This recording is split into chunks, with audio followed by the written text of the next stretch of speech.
What's up, guys? Welcome to the channel. Thanks for tuning in today. Today we're going to be doing a post-track day inspection on the Shelby. We just took it out to Sebring this past weekend. The day unfortunately ended prematurely due to a failed tire, and I didn't have any spares with me, which is my mistake. Definitely won't be a mistake I make again. But yeah, I'm just going to go over the car. We're going to do a little shakedown, do a basic inspection, make sure that everything is still up to spec and still looks healthy. This is something you should do also while you're at the track. We'll go over a lot of the checks that I like to do while I'm at the track as well as afterwards, because you don't want to be the one that not only has your track day end because you forgot to torque a wheel, but you also don't want to end somebody else's track day prematurely because you put fluids down on the track and they have to close the track down and clean it. You damage your car because a wheel come off, or you possibly injure or hurt somebody else. So it's very important that you do these inspections both at the track and afterwards and before to make sure that you don't cause that sort of issue. Safety should always come first. We're all there to have fun, but if you're not safe, then that's almost irrelevant. So stay tuned. Before we get started, go ahead and smash that like and subscribe button. It really helps the channel out and I really greatly appreciate it. If you are a subscriber, thank you. I really appreciate that and your support as well. Alright, so I apologize for the mess in my garage, but we already have the daily tires and wheels on the car. And these are the tires and wheels that I used at the track. I've already got the tire replaced from the one that was punctured. Got another Cup 2 tire on that. There's the plug right there. But so we're gonna start with the tires. What you're going to be looking for here is irregular wear, any sort of irregular wear that could indicate a suspension issue, failure, excessive or not enough alignment angle, camber, toe. And as we're looking at the tire, you're looking for an even wear surface, no waviness, no feathering, cupping. As you're at the track, you will pick up rubber bits because they do come off other tires and you'll pick them up on your tire, so that's nothing to be concerned about. You're going to pick up some rocks. Some of this is from the drive home, so again, nothing to be worried about. If you've got rubber bits on the tire like that, honestly, after looking at these tires, other than the one that has the damaged sidewall because it ran flat, I'm not seeing anything to indicate that I'm not running enough camber or too much camber. And same goes for the toe, both in my rear tires and my front tires. They're wearing very nicely.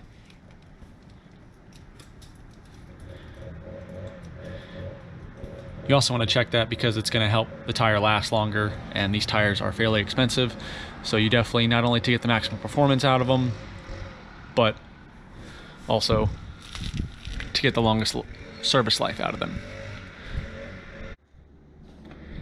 Another thing you're going to want to do between sessions and before your day gets started is go around and check your tire pressures. So to make it easier, I mean everything about the track is to make it more efficient and as easy as possible. I've actually marked where my valve stems are so that I can easily walk up to the tire, see where it's at.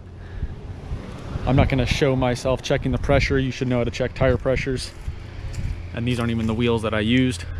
But another reason that you might want to put something like this on the tire is when you're on the track, you're putting a lot of load through the tires laterally and forward and aft with braking and accelerating as well. So if you put an arrow on this, not only is it lined up with the valve stem, but you'll know if you have a tire that's actually slipping on the wheel, which isn't good. So it's on there for two reasons: speed up the process, finding the valve stem to check tire pressures, and also to identify a potential tire issue that not many people know to look for. If you have a wheel and a tire that aren't necessarily meshing together properly, that's very dangerous, because if you go to hit the brakes and that tire just wants to spin on the wheel and not actually slow the car down, that's a big issue.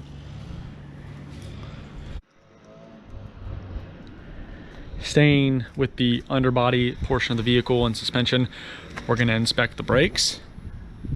You want to make sure that you have plenty of pad life left. Rotors are also looking good.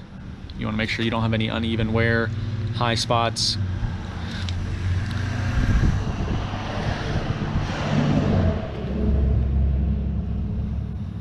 Definitely going to want a flashlight for this. Helps see the pad better. And while you're walking on the vehicle, you can go ahead and check, make sure your panel gaps and you don't have any pieces, bits and pieces falling off. But these brakes and rotors have 1 1/4 track days on them, and everything is looking good.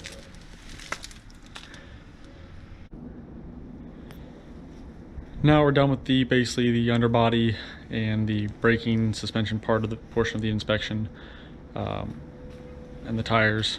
We're going to go ahead and check the underhood fluids, belts, filter. You're just looking for anything that's low, leaking, belts starting to come off or shred. You definitely want to identify these so that you know to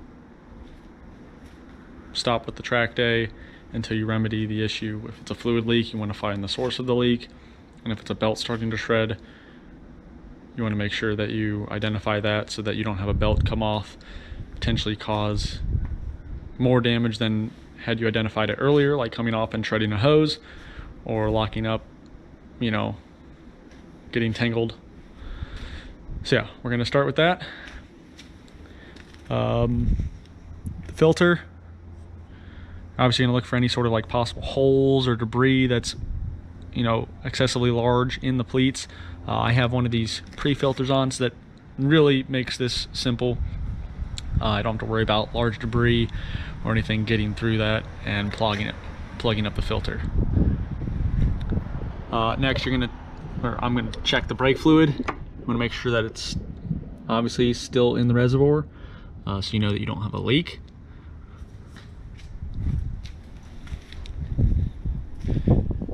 Check your coolant, make sure that it's still at the proper level.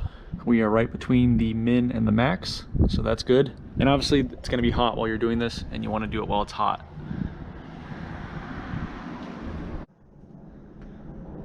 Then we're going to check the belts. These vehicles have 2. It's got a main belt that drives all the accessories except the air conditioning. None of the ribbing or anything looks like it's coming apart on either belt.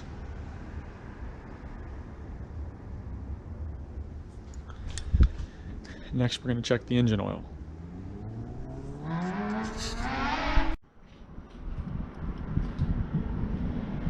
Alright, so for this part, you're going to make sure you have a rag or a shop towel to wipe off the dipstick.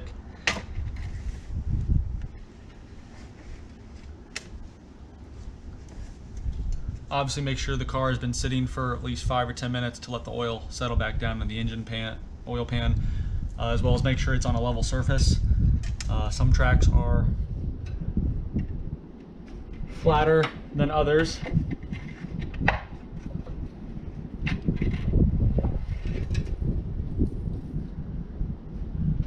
All right. As you can see there, we are right between the dots, which is excellent considering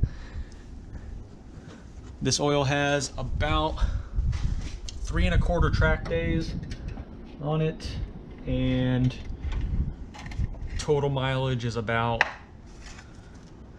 3,500 miles on the oil. So yeah, 3,500 miles, give or take 100 miles or so on the oil, as well as, and that's including about 3 1/4 track days, a quarter being the one that we just had that got cut short. So that's good to see. The oil hasn't been topped off since I've done the oil change, so that's excellent.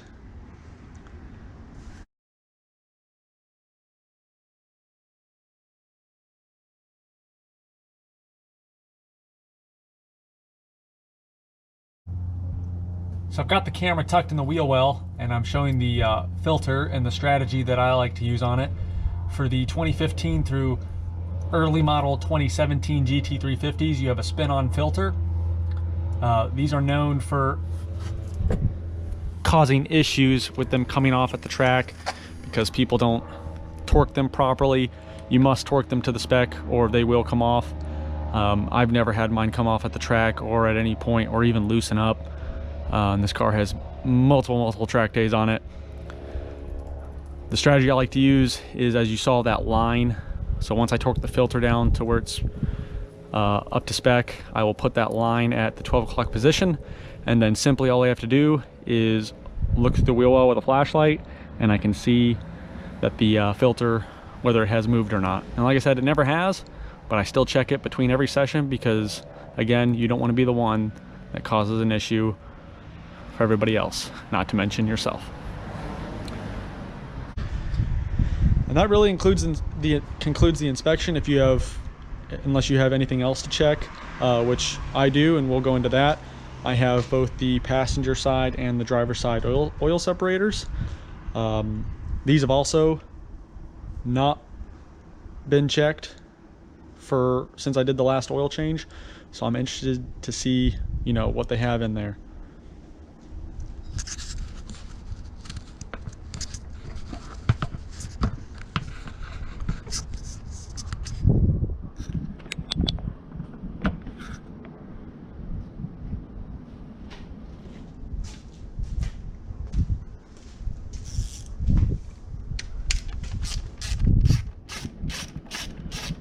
For the Ford Performance oil separators, you just need a 1/4-inch drive ratchet and a 4mm hex or Allen.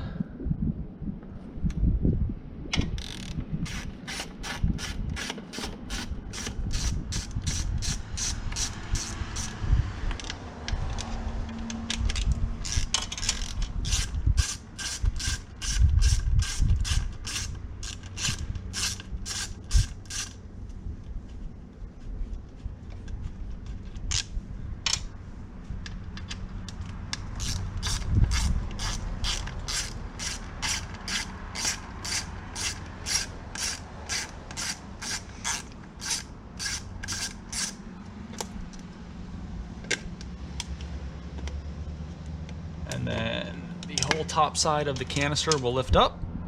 You can look down inside.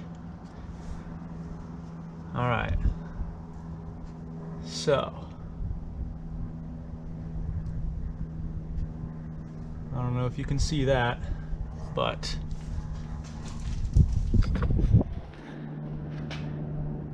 so after, all right.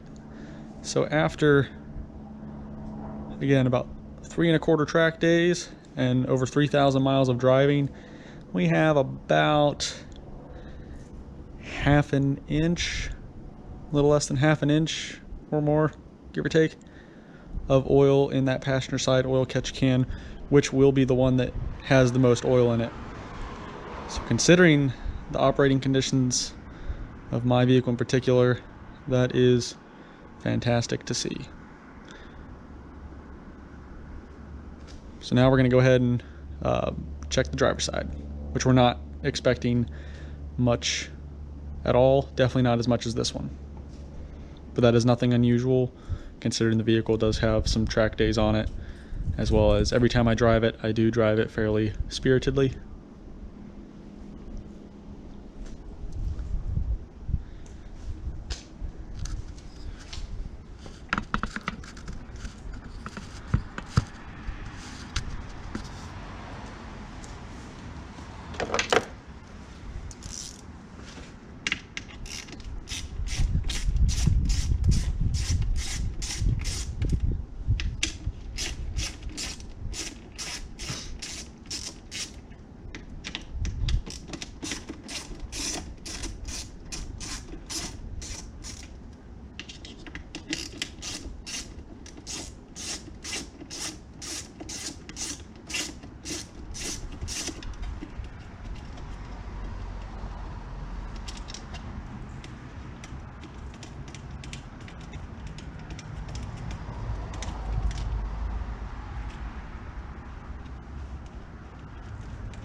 Again, same as the passenger side, you just unscrew the 4mm hex bolts and lift the top up.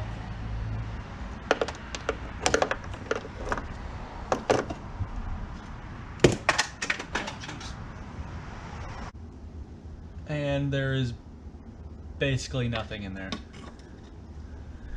Let me show you.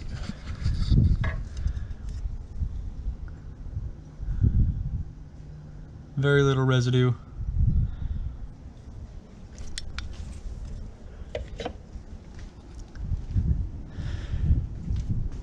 So that actually brings up a good opportunity to talk about some of the touchier subjects of these vehicles. For the GT350s in particular, with the Voodoo V8, there is a lot of, how you want to call it, speculation about what kind of oil should be run in these vehicles, whether the OEM oil is good enough, or an aftermarket brand, or some of the better aftermarket brands. So the oil brand I use is the Amsoil Signature Series 5W50. What someone chooses to run in their vehicle is totally up to them. I just like to look at just plain as day facts and data, personal experience from using certain brands of oil, and what I've had the best results with. I have not found an oil that can perform as well as this oil can, and as you can see, this car on this oil change has over 3,000 miles, 3 full track days, and then a partial day. The oil is still between the dots. It's not consuming any oil. The amount of oil that was in the catch can for that much driving and that many track days is very little. I mean, the oil it performs as advertised. And with a high-strung V8 like this, you want, honestly, the best of the best. It's cheap insurance, more or less, if anything. It's the lifeblood of your engine, so why would you want to necessarily go cheap out on that? And when you break down the cost effectiveness of Amsoil versus any other oil, and I mean any other oil, you can punch in the numbers yourself. When you break down the cost of the Amsoil versus any other oil and how long it can be run for, it actually ends up being cheaper than pretty much, if not all, of its competitors. I've compared it to pricing against Mobil 1 and Motorcraft, and it beats out both of those in terms of price per mile. Again, cost effectiveness. And you're not sacrificing any sort of reliability, performance. This oil will maintain its operating viscosity up to 300 degrees, which is important because at the track, my oil temps were in the 250s consistently, and that was in the early morning. It hadn't even gotten hot out yet. It was still in the 60s. So that's important because you don't want the oil to start thinning out on the track or at any point in time. And the Motorcraft and Mobil 1, they tend to start dropping below that 50 weight range when the oil gets to about 220 to 230 degrees. So right there, you've got less than a 50 weight oil flowing through the engine when you're at 250, 260 degrees oil temp on the track. Is Mobil 1 and Motorcraft an okay product for the street? Absolutely. But once your oil temps start getting above 220, that's when the performance of those starts to degrade, and now you're risking the life and durability of and reliability of your engine. All it takes is a couple spirited, highway pulls, back road driving, canyon carving, whatever you want to call it, and I've seen my oil temps get up to 220 just by doing a little bit of that. So again, why sacrifice anything, when it comes to the lifeblood of your engine? I also run it in the transmission, the differential, coolant, brake fluid. I mean, it just outperforms all the competition. And I've verified this with oil analysis myself. This car has 15,000 miles on it. Again, multiple track days. It's had Amsoil in it since the first oil change at 400 miles. It doesn't burn oil, as you can see, and as we just verified there. So it's definitely not causing any harm, and it outperforms all the competitors. As you saw for yourself, based on what you can see there with the oil level still being full, the amount of oil residue in the catch can, not much at all for the type of driving and conditions that this vehicle is operated in. The vehicle has 15,000 miles. Obviously doesn't burn any oil on or off the track. If that doesn't, you know, more or less sell you on the performance of a product, then that's ultimately your decision.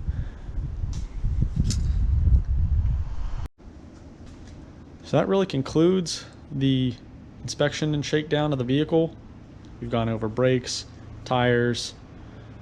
The only thing we really need to do is check for leaks. It's definitely easier to do that if you have ramps or a lift with you. I wasn't going to go through all that just for this video. We checked specifically pertaining to this vehicle, the filter. If you have a spin-on filter, you definitely want to check yours as well.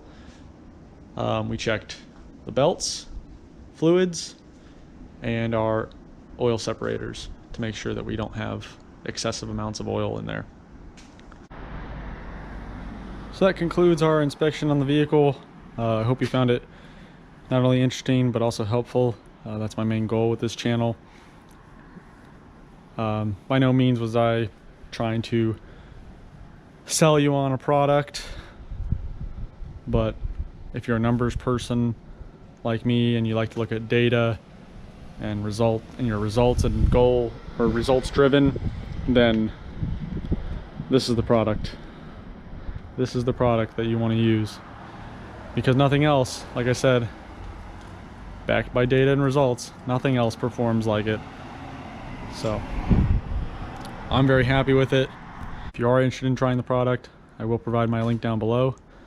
Thank you, and we'll see you on the next track day.